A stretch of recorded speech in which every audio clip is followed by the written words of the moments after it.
Well, good morning again, everybody. This is Matador from freetradingvideos.com. It's about 8 o'clock, Friday, August 21st, at least 8 o'clock a.m. on the eastern coast of the United States. And the spiders are gapping up this morning. Looks like existing home sales numbers are coming out at 10 o'clock, and Bernanke is going to be speaking today. And part of the reason the markets are gapping up, they're claiming, at least when I looked at Yahoo Finance, that that's due to the fact that oil is above 73. And again, Bernanke is going to be making some speech today. So let's look at this 101.43 area and the 101.60 and see what this looks like on a higher time frame. If you remember, this 101.50 area was a really good resistance, 1, 2, 3 hits, even a breakdown back in here. And so 101.60 is a pretty good test of that area right through there.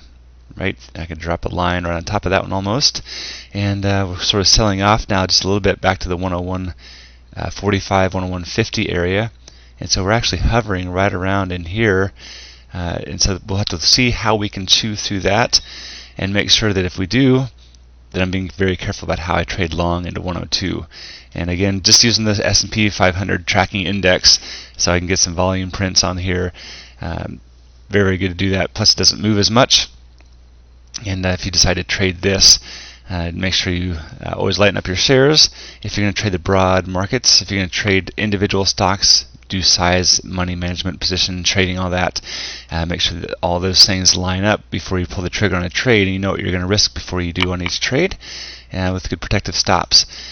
So again, if we can take away and chew away this 101.50 area on a daily chart, you can see where that is. 101.60 was a test, and we're right back up in this high base area. So 1, 2, 3. If we get it up day to day, and it holds the gap and fills that gap, maybe even takes off back in the direction of the original gap, which is typical, then we'll have that high base left intact even after a pretty good gap down into support, which has, yes, damaged that support, but now we're coming back out of it and resetting that support in a lot of ways. So that's great. That's what I'll be looking for today. On the short side of things, if we do fail and come all the way back down to this perfect gap fill at 101.02 area where we closed, that's some good support there. And then right below that at $100.70, really nice little breakout of that yesterday.